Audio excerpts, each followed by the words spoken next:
이 집회를 하다가 혹시 잊어버릴 것 같아서 가장 귀한 것 먼저 말씀드리겠습니다.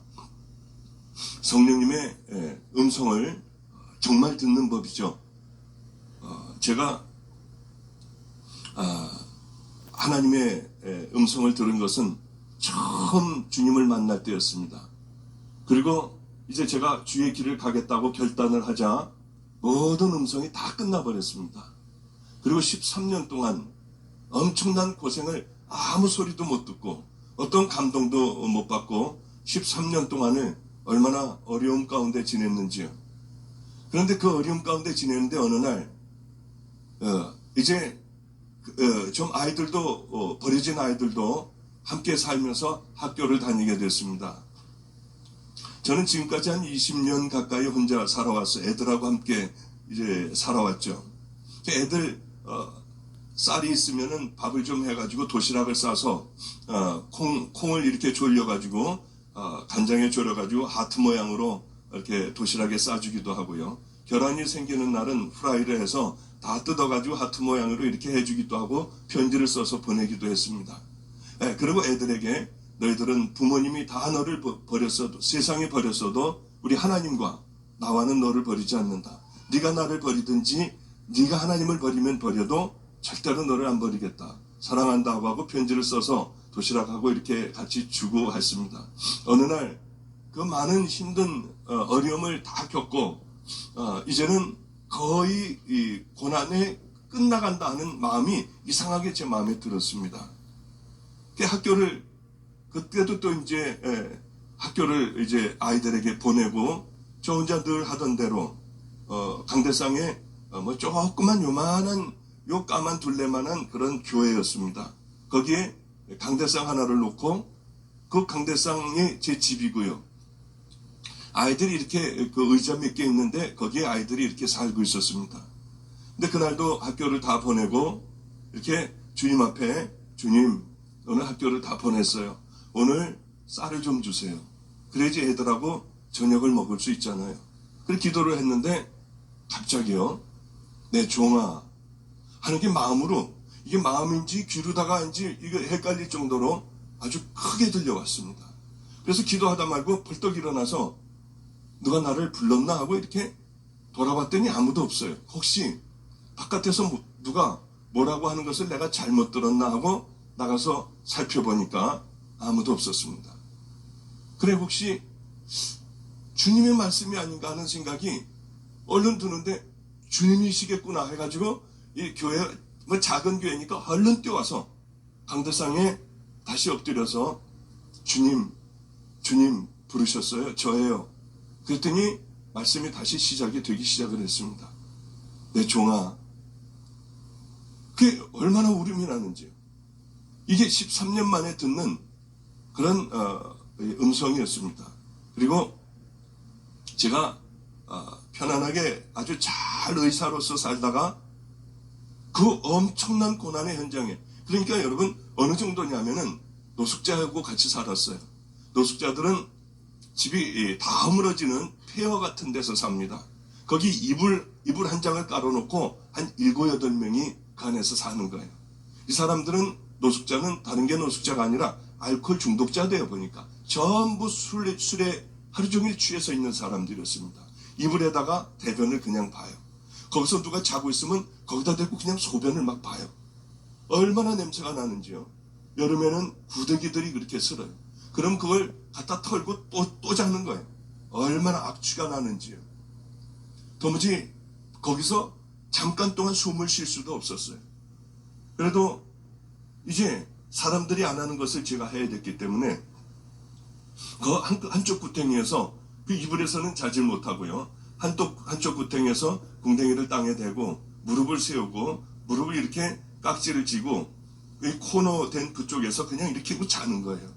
돈이 생겼을 때는 쌀이 좀 생겼을 때는 쌀을 잃어다가 이렇게 하고 있으면 노숙자들은요.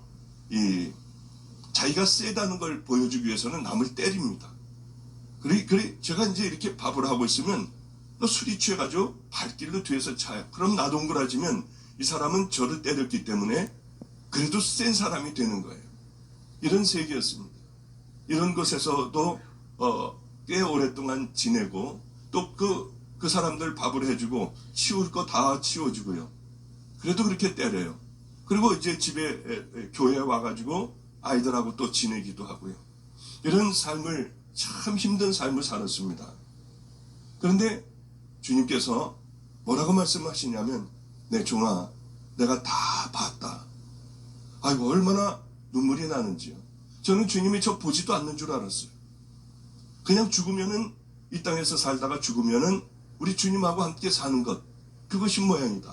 이 땅에 나에 대해서는 내가 주인이기 때문에 하나님이 아무것도 해줄 수 없는 하다못해 라면 하나 주실 수 없는 그런 삶을 내가 살고 있구나. 그런 생각을 늘 하고 살아왔습니다. 그런데 다 봤다고 하시더라고요. 저는 우리 집안 식구에 우리 누님도 저기 와 계시지만은 얘기를 안 했어요. 제가 고난당하는 얘기를 안 했습니다. 하나님이 주시는 고난인데 구태여 형제들 또에 찾아가 부모에게 찾아가서 아니 제 친구들을 찾아가면 얼마든지 도움을 받을 수가 있었습니다. 그러나 지금까지 친구들을 만나지 않았어요. 제가 행방불명자로 분류가 되어 있다고 하는 얘기를 들었어요. 의사 우리 그 회의에서 행방불명자로 이렇게 분류가 됐다고 해서 얼마나 감사했는지. 하나님 세상에서는 행방불명자가 됐지만 하늘나라에서는 하나님 그래도 하나님이 알아주시는 자가 되길 원해요. 그리고 그날 그 소식을 들었을 때 제가 그런 기도를 했던 기억이 납니다. 근데 제 동생은 참 잘 살아요. 뭐 그렇게 우리 집안은 다 못 사는 사람이 없고 잘 삽니다. 뭐 타워 팰리스라는 곳에 한 40억 안 되나요? 50억 안 되나요? 그런 곳에서 그 두 부부가 그렇게 살아요. 제게 돈을 주려고 해도 제가 받지를 않았습니다. 어느 경우에는 자기 친구하고 와가지고 안성이라는 곳인데 서울에서 안성까지 비 오는 날에 와서 오빠 문 좀 열어달라고 해도요. 저는 사실은 안에 있었어요. 열어주질 않았어요. 왜냐하면 외부의 도움을 받기 싫었기 때문에 그 친구하고 와서 목사님 문 좀 열어주세요. 그리고 밑에서 그렇게 소리를 질러도 제가 그 소리를 들었지만은 귀를 막고 사도신경을 외우고 있었어요. 정말 나가서 열어주고 싶더라고요. 그래도 뭐 도움을 받기 싫고요. 사람들에게 인정받기 싫어서 또 내가 구차하게 사는 어려운 모습을 보여주기 싫어서 문을 잠궈버리고 열어주질 않았어요. 어느 날 제 동생이 이 옷을 하나를 추운 겨울이었습니다.